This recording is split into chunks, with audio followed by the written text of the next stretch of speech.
안녕하세요. 안녕하세요. 꼬리에 꼬리를 무는 정치학 네 번째 시간입니다. 저는 진행을 맡은 고려대 정치연구소의 조기훈입니다. 오늘은 초대 손님으로 고려대 정치외교학과의 박홍규 교수님을 모셨습니다. 박홍규 교수님은 한국 및 동양 정치 사상 분야를 연구해 오셨고 최근에는 한일 역사화해 문제에 대해서도 연구하고 계십니다. 선생님 나와주셔서 감사합니다. 네, 감사합니다. 출연 요청받고 어떤 생각이 드셨어요? 이런 촬영 같은 거 많이 해보셨나요? 요즘에 나도 트렌드에 탔구나라는 그런 생각이 들었어요. 이제 뭐 폐쇄된 공간에서만 하는 것이 아니라 이런 이제 오픈 플랫폼에서 다양한 방법으로 활동을 하는 역시 시대는 바뀌었구나 하는 그런 느낌을 받았습니다. 에도 시대 인물인 야마자키 한사이의 정치 이념으로 박사학위 논문을 쓰셨거든요. 뭐 한국 분들은 아마 굉장히 생소하신 분일 테고, 근데 왜 이분으로 박사학위 논문을 쓰셨는지 이런 게 좀 궁금한 생각이 듭니다. 박사과정은 대작을 쓰는 것이 아니다라는 게 제 생각이에요, 기본적으로. 단지 이 사람을 정하게 된 이유는 야마자키 한사이라는 인물은 가장 영향을 많이 받은 게 퇴계예요. 퇴계 이황의 영향을 가장 많이 받았고, 그래서 이황 학통을 이어가는 사람인데 그 조선의 학통과 에도의 상황을 일본 학자들은 사실 잘 이해를 못해요. 이해를 못하는 이유가 뭐냐면은 일본의 에도라고 하는 데는 정치 이념이라고 하는 그 이념성이 약해요. 그래서 제가 제목에 야마자키 한사의 정치 이념이라는 걸 다룬 것은 일본 사람들이 하지 않는 조선의 후예가 볼 수 있는 독창성을 살려서 학위 논문을 썼던 거죠. 그래서 딱 3년에 썼습니다. 다산정해공 같은 경우에도 오규소라이라는 일본 학자의 주석 같은 걸 읽어본 것으로 책을 보면 알고 있는데 그 당시에 그렇게 조작들이 일본과 조선이 교류가 있었습니까? 이제 그게 사실 굉장히 재미있는 주제인데 임진왜란 이후에 가장 큰 동아시아의 학문적인 변화는 뭐냐면은 전쟁을 통해서 서적이 들어갔다라는 거예요. 물론 이 사람들도 들어갔지만 유학자들도 들어갔지만 그러다 보니까 일본은 명과 조선에 방대한 양의 서적이 들어가요. 그 중에서도 조선의 유학인 퇴계학이 많이 들어가죠. 퇴계의 학문이 야마자키 한사이를 통해서 오기소라이를 거쳐서 일본의 유학이 발전을 했다면 다시 그 유학이 역으로 조선에 들어와서 정약용이가 자신의 학문을 확대시키는 데 중요한 자료가 되죠. 학문은 이렇게 열린 상태에서 교류하는, 그래서 에도와 조선의 학문도 전형적인 학문 교류의 케이스가 이런 케이스입니다. 조선의 건국과 설계에서 주도적인 역할을 담당한 정치가 정도전, 또 건국 이후에 제도화의 역할을 성공적으로 수행한 정치가 태종, 그리고 조선의 수성기를 성공적으로 구가한 정치가 세종에 대한 연구를 선생님께서 주로 해오셨습니다. 왜 이 조선 건국기, 또 조선 초기에 주목하셔서 연구를 주로 하셨을까요? 조선 정치 사상사를 제가 그 당시에 봤을 때는 예를 들면은 정도전이나 뭐 조광조나 퇴계나 송시열이나 아니면 우리가 마지막에 정약용이나 정치 사상을 읽어봐도 다 비슷비슷해. 그 차이가 없어. 야, 그럴 리가 있나? 그럴 리가 있나라고 생각을 해서 봐도 그 차이를 못 느끼겠더라고요. 그래서 제가 선택한 방법은 그러면 처음부터 보는 수밖에 없겠네? 라고 해서 선택한 것이 조선 처음인 정도전이에요. 자연스럽게 태종, 세종 이후로 가면서 조선 정치 사상사 공부를 하고 연구를 하는 게 자연스러운 흐름이었던 것 같습니다. 선생님께서 방금 뭐 정도전 말씀하셨고 석사 논문도 쓰셨고 또 정도전에 관한 책을 또 2권이나 쓰셨어요. 그리고 최근에 낸 책에는 정도전을 정치적 사후다라고 표현도 하셨습니다. 어떤 점에서 정도전이라는 인물에 좀 매력을 느끼셨을까요? 첫 번째 연애 상대가 가장 인상이 남지 않아요? 연구의 대상으로서의 첫 번째 대상은 역시 정도전인 것 같아요. 그러니까 정도전에 대한 그 깊은 나의 사랑이 있어. 정도전은 학문적으로 내 연구의 방법론, 그리고 내가 갖고 있는 정치에 대한 생각, 이런 것에 가장 주춧돌이 되는 인물이에요. 그러다 보니까 정치적 버시기도 하지만 스승이도 한 그렇게 제가 표현을 하고 있습니다. 무엇보다 중요한 것은 그는 사상가라고 하는 것, 그리고 현실 정치가였다라고 하는 것. 그냥 맹목적 권력 투쟁을 하는 것이 아니라 사상을 가지고 권력 투쟁을 해서 조선을 건국시키는 그러한 인물이었다는 것. 하나 더 추가하자면은 저는 사실은 최고 통치권자이보다는 참모에 관심이 있었어요. 정도전은 최고의 참모였다. 저의 사랑하는 첫 번째 연구 대상. 그래서 정도전에 대한 생각은 각별합니다. 조선의 어떤 전체적인 방향성을 건설한 구축한 사상가이자 또 현실 정치가이자 또 왕정에서 중요한 어떤 참모 역할을 했던 또 그런 존재로서 정도전이 흥미로운 여러 가지 요소를 가지고 있다 이런 말씀인 것 같습니다. 정도전 작품에 이어서 이번에 두 번째로 이제 태종처럼 승부하라고 하는 그 태종에 관한 책을 출간하셨습니다. 특히 태종에 대해서 거침없이 가감 없는 평가를 내리고 있다는 점이 굉장히 인상적이었고, 그 다음에 어떤 면에서는 굉장히 드라마틱하게 중요한 국면들, 태종의 등극과 제2기간의 중요한 국면들을 그 정치적 의미가 뭔지, 그게 왜 그렇게 중요했는지에 대해서 굉장히 역동적으로 설명하고 계시다는 점. 그 다음에 세 번째로는 그 시야가 그 조선의 국내 정치 상황에만 맞춰 있는 게 아니라 이 동아시아 전반이라는 전통 시대의 어떤 동아시아 국제 관계에 대한 시야를 담으면서 이 책을 쓰셨다는 점이 저는 세 가지 측면이 굉장히 인상적이었는데요. 선생님께서 이 책을 쓰실 때 주안점을 두신 부분이 있을까요? 가장 큰 나의 관심은 정치가예요, 정치가. 정치가. 자, 그래서 늘 갖고 있었던 관심이 성공한 정치가란 뭔가라고 하는 거예요. 어떤 인물 정도면 과연 성공한 정치가라고 볼 수 있겠느냐라는 데 관심을 갖고 있었고, 그런 의미에서 현대의 인물뿐만 아니라 조선시대 과거의 전통시대의 인물들에 대한 연구를 하면서도 어느 정도의 인물이면 정말 성공한 정치가일까라는 그런 생각을 갖고 봐왔죠. 태종 정도면은 성공한 정치가이고, 그 정도면은 어디에 내놔도 한국뿐만 아니라 동아시아뿐만 아니라 저는 전 세계 어디에 내놔도 이 정도 인물이면은 성공한 정치가로서 평가를 받을 수 있겠다라는 그런 생각이 듭니다. 그런 의미에서 기본적으로는 대한민국 한반도에 있었던 정치가 중에서 우리가 내놓을 만한 정치가가 누구인가라고 하는 그런 상품을 개발한다는 그런 생각을 가지고 그런 관심을 가지고 이 책을 썼고, 또 한 가지 말씀을 드리면 이 책은 제목을 보시면 아시겠지만은 태종처럼 승부하라 그러면은 상당히 대중서적인 제목이잖아요. 그렇지만 사실 내용은 학술서예요. 그러다 보니까 이 안에는 많은 학술적인 내용이 들어가 있어요. 그 중에서도 가장 제가 중요시 여기는 것이 동아시아의 국제정치예요. 동아시아의 국제정치를 과연 어떻게 바라봐야 될 것인가. 우리가 아주 상식적인 차원에서 알고 있는 것은 근대 19세기의 근대 국제관계 이론 국제정치가 동아시아에 적용되기 이전에를 흔히 말하기를 4대 교린 이렇게 그냥 얘기를 하고 있어요. 이제 피상적인 얘기예요. 사실은 국제관계라고 하는 것은 기본적으로 전통시대라 할지라도 우리는 현대 국제정치의 개념을 이해하고 있어야 돼요. 그리고 그러한 현대 국제정치에 대한 개념을 이해하고 이론을 이해하고 그러한 시각으로서 보면은 기존의 역사학계에서 보던 것과는 다른 모습이 보일 수가 있어요. 그리고 그것은 훨씬 더 보편적이고 정교한 얘기를 할 수가 있어요. 조선 초기에 명과의 관계가 안 좋아요. 특히 홍무제와 이성계의 관계와 태조와의 관계가 안 좋기 때문에 명이 굉장히 압박적으로 나와요. 그런 상황 속에서 정도전이 어떻게 명에 대응할 것인가라는 게 굉장히 중요한 국가의 정책이기도 했지만, 거기서 제가 했었던 건 뭐냐면은 하나의 국가는 이게 단순한 어떤 사건에 단순히 응대하는 것만이 아니라 국가 전략이 반드시 있었을 거다라는 게 제 기본 생각이에요.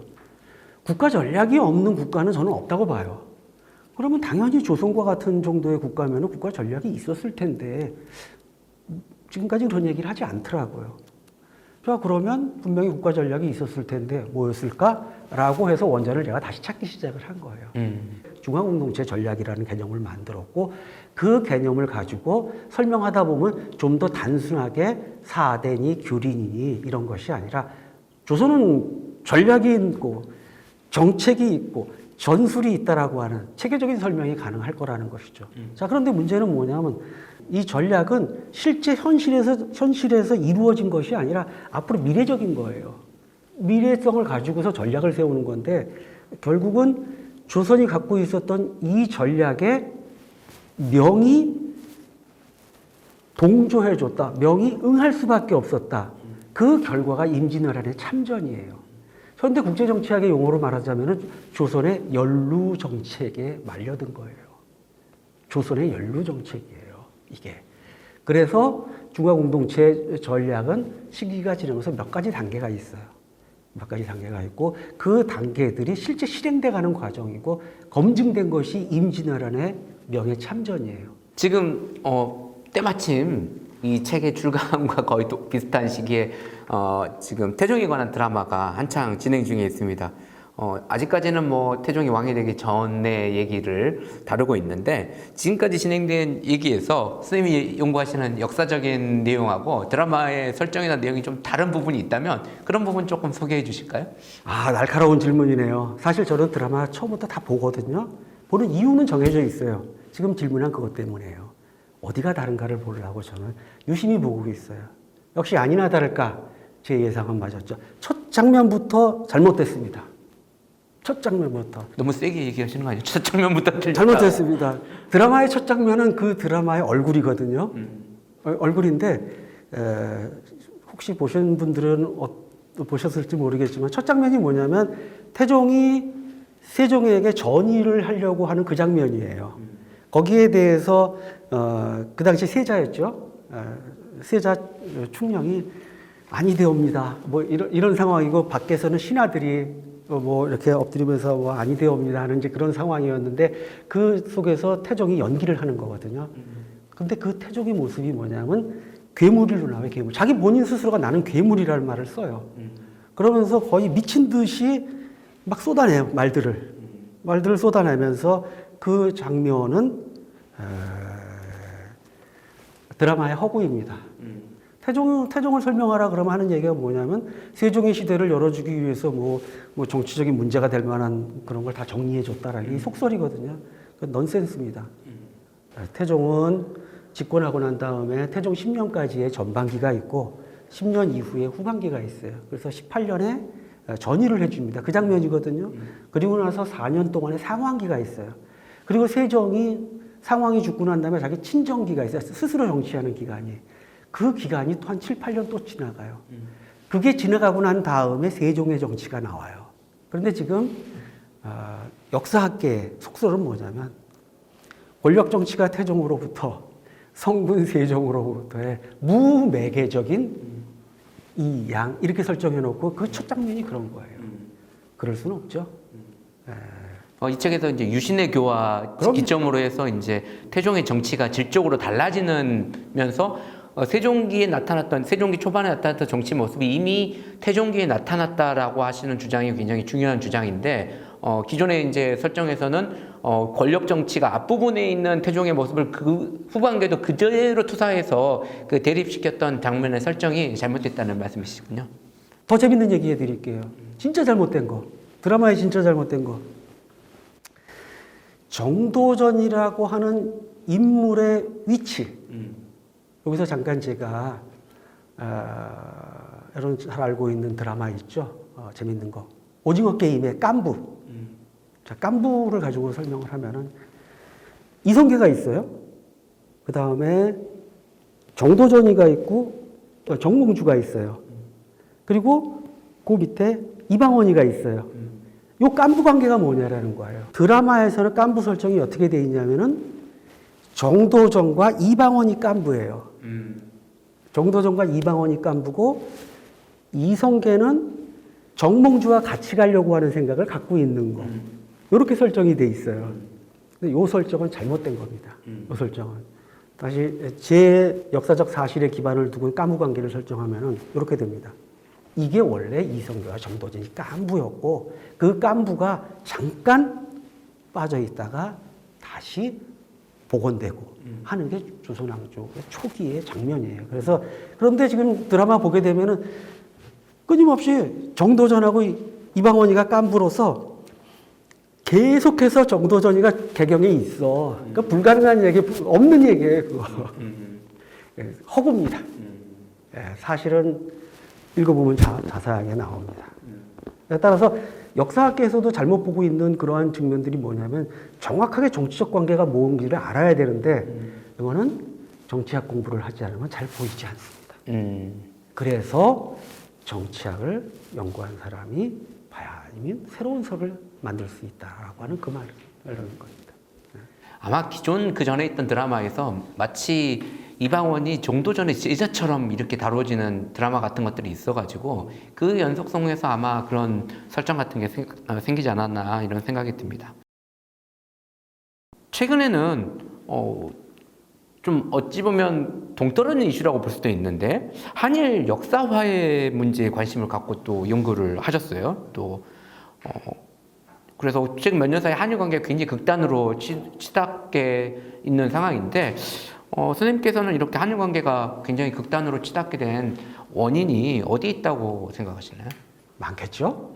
많은 원인이 있는데 그중에 저는 한 가지만 먼저 말씀을 드리면은 저는 한국 정부의 기능 상실이라고 봅니다. 한국 내에 피해자 당사자들이 있고 한국 정부가 있고 일본에 당시에 가담했었던 가해 관련자들 또는 기업들이 있고 일본 정부가 있는 거고 이런 문제 속에서의 결국 해결은 기본적으로는 외교예요.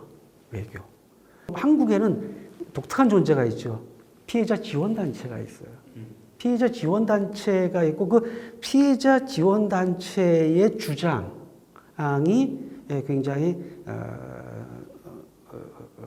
좀 강경한 주장을 가지고 있어요.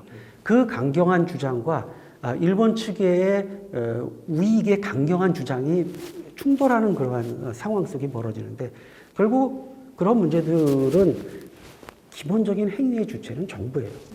정부가 이거를 국내적으로도 피해자 지원단체들과 관련 속에서 정부가 조율을 하고 그걸 가지고 일본하고 해야 되는 건데 정부가 자신들의 그 기능을 하지 않은 거야. 결국 피해자 지원단체의 강경 입장에 저는 포획됐다라는 표현을 쓰는데 포획됨으로 인해서 정부가 스스로 주체적인 역할을 하지 못했기 때문에 이러한 상황에 도달했다라고 보는 것이 가장 기본적인 이유라고 저는 봅니다. 물론 다른 이유도 많겠지만. 네.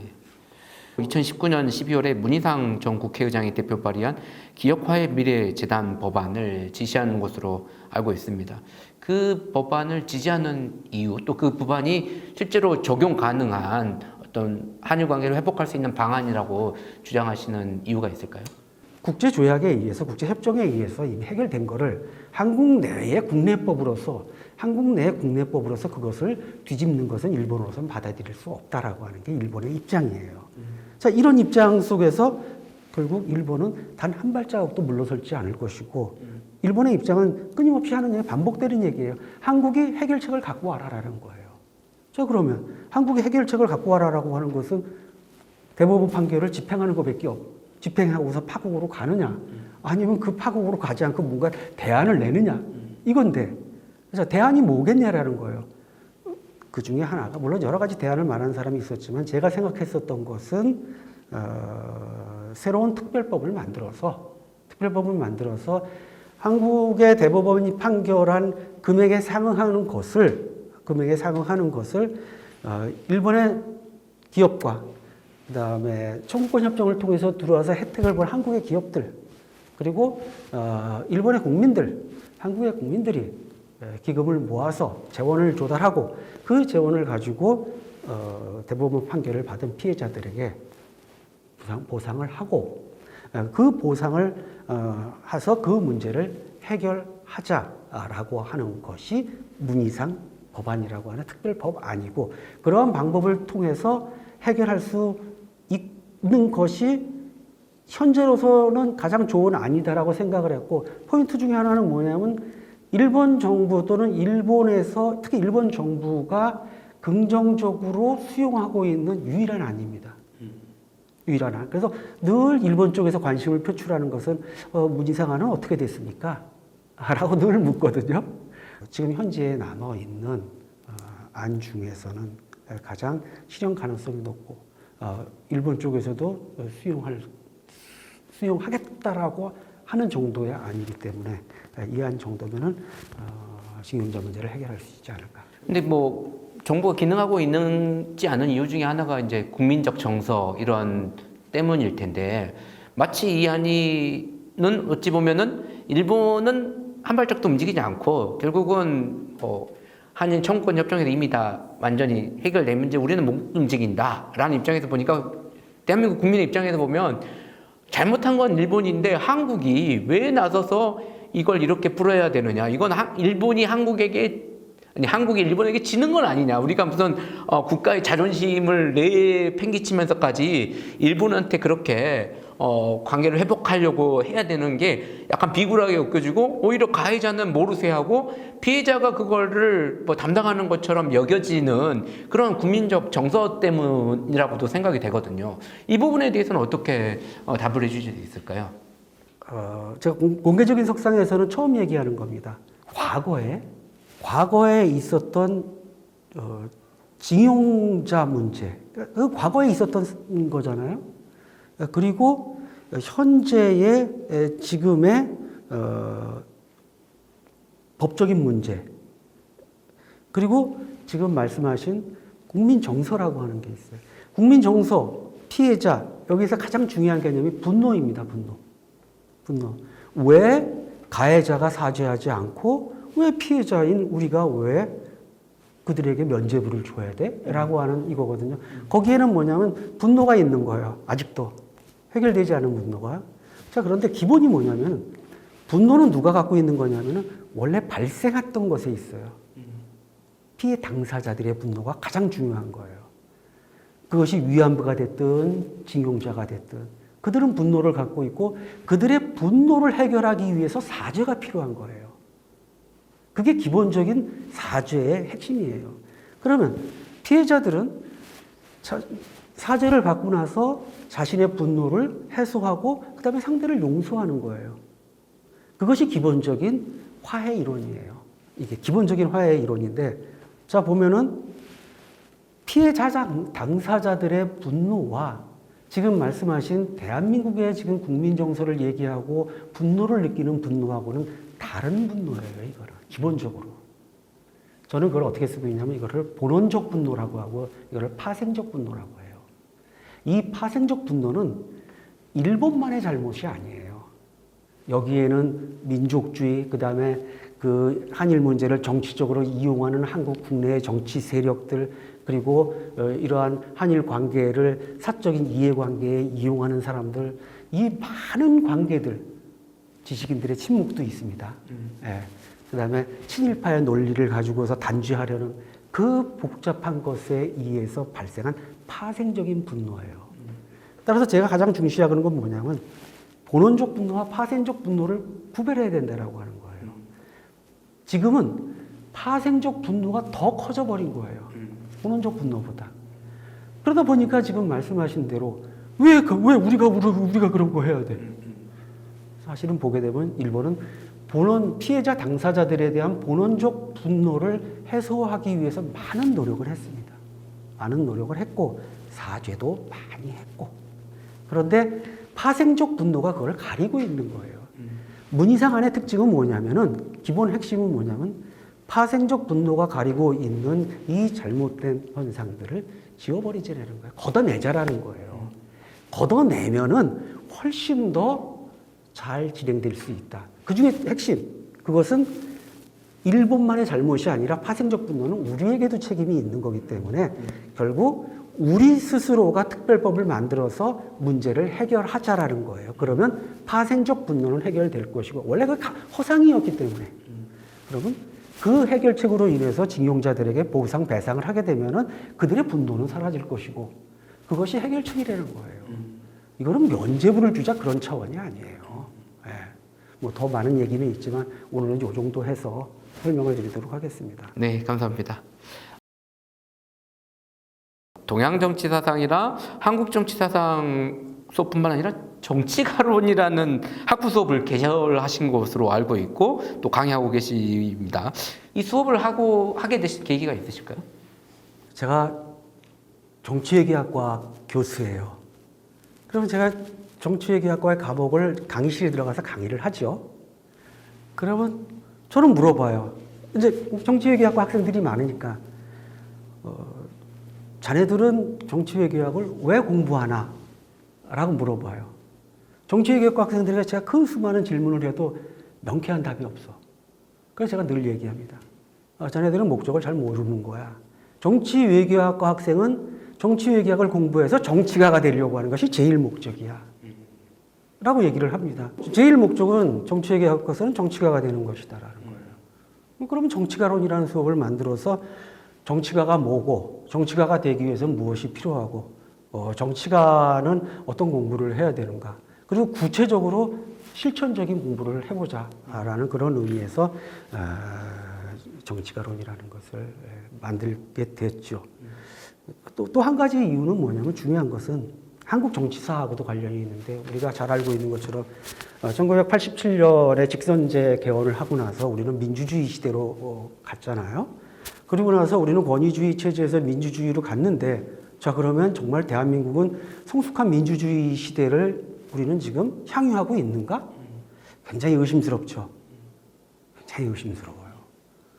대한민국은 이제 경제력이나 그다음에 국방력, 그다음에 문화력에 있어서 상당한 정도가 아니라 선진국이에요. 자 그러면 이제는 상대적으로 빈곤한 정치력이에요. 정치력은 어디서 나와요? 정치가에서 나오죠. 그 정치가는 어떻게 양성되고 어떻게 교육되는 거예요? 그런 시스템 전혀 있질 않은 거예요. 그런 의미에서 정치가론이라는 수업을 만들고 그래서 정치가론 수업을 하면서 학생들에게 정치외교학의 본원의 목적에 충실할 수 있는 그러한 교육을 하고 있습니다. 정치 외교학과 커리큘럼에서 내가 앞으로 정치하려고 그러면 어떤 걸 해야 되는지 이런 걸 알려주지는 않죠, 사실. 그런 걸 배우지도 않고. 학문으로서의 정치를 하다 보니까 실제 정치자로 갈 수 있는 루트가 어디에 있고 또 그런 정치 경험을 갖는 사람들을 만나보고 하면서 내가 정치가로서의 꿈을 키워갈 수 있는 그런 것이 없는데 그 선생님 수업이 뭐 그런 부분에 있어가지고 청년 정치의 활성화에 기여할 수 있다면 뭐 좋겠다는 생각이 듭니다. 정외과에서 지금 이제 정치사상, 특히 이제 동양 정치사상을 공부하는 학생이 찾아보기 사실 상당히 어렵습니다. 그럼에도 불구하고 이 동양 정치사상 분야를 연구하는 것에 어떤 매력이랄까요? 이런 게 있다면 어떤 것이 있을까요? 학생들이 관심을 갖지 않는 이유는 간단하죠. 현실에 별로 쓰임이 없기 때문에 그래요. 학생들의 관심은 기본적으로 특히 요즘에 같은 경우에 있어서는 취업해야 되잖아요. 동양 정치 사상은 취업에 관심이 없습니다. 관련이 없어요. 당장 관련이 없어서 그래서 공부하려는 학생도 적고 연구를 하려고 하는 연구 지원자도 적은 거는 틀림이 없는 현상이에요. 그것은 고려대학교의 문제만은 아니에요.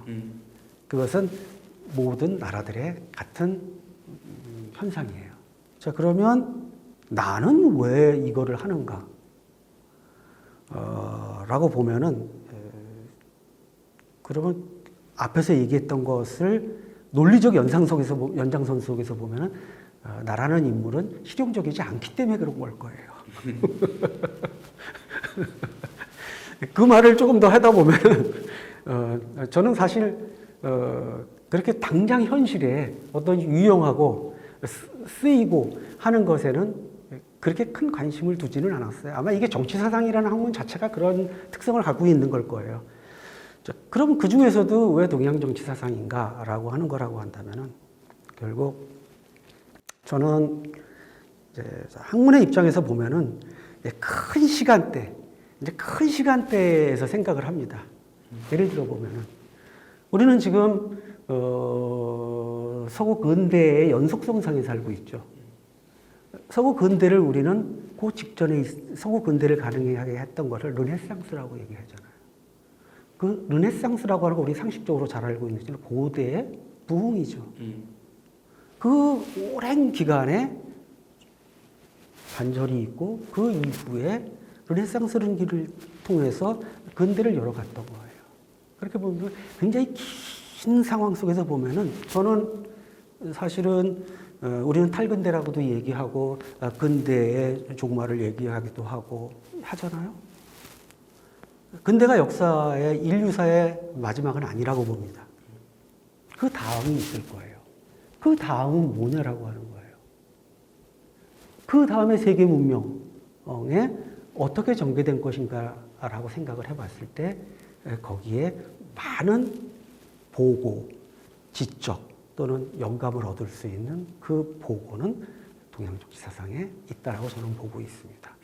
그것이 언제 쓰일 것이냐라고 나한테 묻는다면은 그것은 저는 답변을 할 수는 없어요. 답변을 할 수는 없지만 그것이 쓰일 날이 오게 되면은 훨씬 더 큰 효용으로 다가갈 것이다. 라고 하는 것이 제가 생각하고 있는 동양정치사상을 하는 의미입니다. 그래서 저는 재밌고 그것이 언젠가는 큰 인류의 효용이 있을 것이다. 라는 그런 생각을 가지고 공부하고 있습니다. 그러면 이제 마무리 질문들을 좀 드려보겠습니다. 쉴 때 뭐 하시나요? 시간이 많이 날 때는 테니스 합니다. 재밌어요. 역시 다른 운동 무엇보다 재밌어요. 짜투리 시간이 있을 때는 핸드폰을 꺼내서 게임합니다. 게임하고 자기 전에 꼭 하고 점심 먹고 하고 그래서 아무 생각 없이 할 수 있는 거예요. 아주 간단한 게임. 정말 간단한 아주 단순 반복되는 게임을 하면서 시간을 보내고 기본적으로 요즘에는 다른 거 잘 안 하는 것 같아요. 영화나 소설이나 이런 거 잘 안 보고 요즘에 새로 시작한 게 있습니다. 웹툰 보기 시작했습니다. 웹툰. 요즘 재밌게 보시는 웹툰 있으세요? 베이비 드래곤이라는 것이 있습니다. 정말 유치한 이야기임에도 불구하고 그 얘기는 한번 열면 굉장히 재밌어요. 재밌고 결국 이렇게 된 데에는 뭐 다른 여러 가지 이유가 있지만 그 작가가 제 딸입니다. 이건 충격 고백이시군요. 그래서 마지막에 저희 최근에 따님이 그리신 작품을 열심히 보고 계신다는. 분석하기 위해서 다른 작품도 이렇게 보고 있습니다. 그러시군요. 이제 뭐 정치연구소 이 꽃고정의 그 공통 질문입니다. 혹시 다음번에 이런 사회과학자나 정치학자 중에 뭐 이런 사람 좀 만나보면 좋지 않을까 추천해 주실 만한 분 혹은 뭐 동양치 쪽도 상관없고 다른 정치도 상관이 없습니다. 이분을 한번 만나보면 좋겠다라고 추천할 만한 그런 분이 있으실까요? 제가 제 연구에 빠져 있어갖고 남의 연구들을 이렇게 잘 안 봐서 제가 드릴 말씀은 없지만 한 분 떠오르는 거는 한국 연구를 한 분이고 본인 스스로가 한국의 문제를 많이 다뤘고 그리고 이제 보편적인 문제들도 현대 문제도 많이 다루는 연세대학교의 박명린 교수를 추천해드리고 싶습니다. 한번 박명린 교수의 얘기를 들어보시면은 그거의 지적 고민과 그리고 현대 한국의 문제들에 대한 많은 이해를 할 수가 있고 한국에서 공부를 왜 해야 되는지 아마 답을 얻을 수 있는 그런 계기가 되지 않을까라는 의미에서 연세대학교의 박명린 교수를 추천드립니다. 네, 감사합니다. 오늘 나와주시고 긴 시간 얘기 나눠주셔서 감사합니다. 네, 감사합니다. 이것으로 꼬리에 꼬리를 묻는 정치학 4편을 마무리하도록 하겠습니다. 감사합니다.